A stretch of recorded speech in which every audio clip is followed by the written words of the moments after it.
जय हिंद दोस्तों। 21st century में चाइना और बड़े इंफ्रास्ट्रक्चर एक दूसरे के पर्याय बन चुके हैं। वर्तमान में उन्होंने वहां की अपने 5 ईयर प्लान के आधार पर अनाउंस किया है that they will going to build a largest dam of the world. अभी जितना बड़ा अभी क्योंकि ऑलरेडी चाइना जो है वो 3 जॉर्ज डैम जो है उनको बना चुका है और अब ये अनाउंसमेंट उन्होंने ब्रह्मपुत्र रिवर पे किया है कि वो जो तिब्बत वाला एरिया है वहां पर इस वर्ल्ड का अभी का सबसे लार्जेस्ट जो डैम है उसका क्रिएशन करेंगे।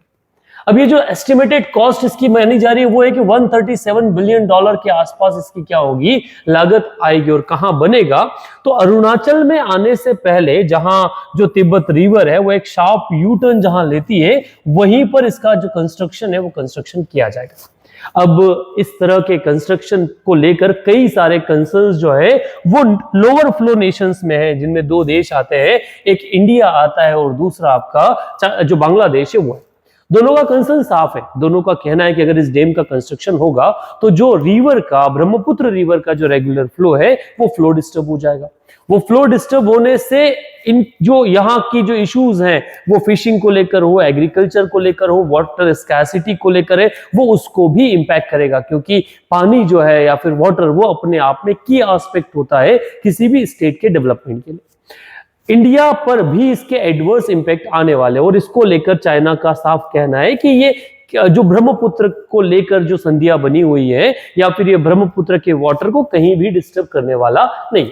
अच्छा, ब्रह्मपुत्र पर ये जो प्लान है ये उनके 14th 5 ईयर प्लान जो है जो 2021 से 2025 तक चलने वाला है उस आधार पर वहां की national economic and social development जो ऑर्गेनाइजेशन है उन्होंने लॉन्ग रेंज ऑब्जेक्टिव के साथ में ईयर 2035 को ध्यान में रखते हुए इस प्रोजेक्ट को क्या किया है, इस प्रोजेक्ट को जो मींस अप्रूवल वो अप्रूवल दिया है। अब इस प्रोजेक्ट के आ जाने से इंडिया को भी अपने जो कंसर्न है वो कंसर्न से इंडिया के कंसर्न साफ है। पहला कि यार ये ब्रह्मपुत्र रिवर का जो पानी का फ्लो उसको कम करेगा और दूसरा किसी एडवर्स सिचुएशन में वो वहां से वाटर फ्लो को बढ़ाकर इंडिया के एक बड़े हिस्से को हार्म या इंपैक्ट कर सकता है। इन दोनों कंसर्न को लेकर इंडिया भी इसको क्या करने वाला है, एक अपनी तरह से जवाब देने की कोशिश कर रहा है।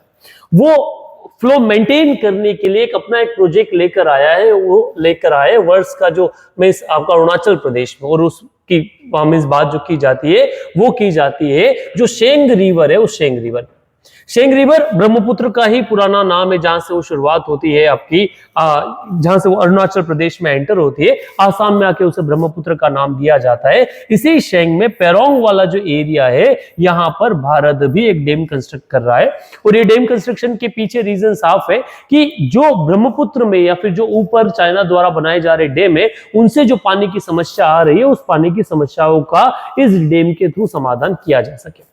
बट ये भी भारत के लिए इतना इजी नहीं है क्योंकि अरुणाचल प्रदेश और बाकी एरिया में इसको लेके जो इंफ्रास्ट्रक्चर या फिर जो एनवायरमेंटल कंसर्न्स है वो लगातार बढ़ रहे। लगातार अरुणाचल प्रदेश और आसाम में इसको लेके एक विरोध प्रदर्शन जो है वो चल रहा है।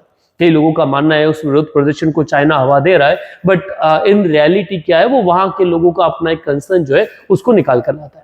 बट सवाल है क्या चाइना के ये बड़ा इंफ्रास्ट्रक्चर इस मॉडर्न वर्ल्ड में सही है? क्योंकि जितने बड़ा इंफ्रास्ट्रक्चर आप बनाएंगे उतने कंसर्न्स बढ़ेंगे, उतने इश्यूज बढ़ेंगे और डिस्ट्रक्शन की संभावनाएं जो है वो भी उतनी बढ़ेगी।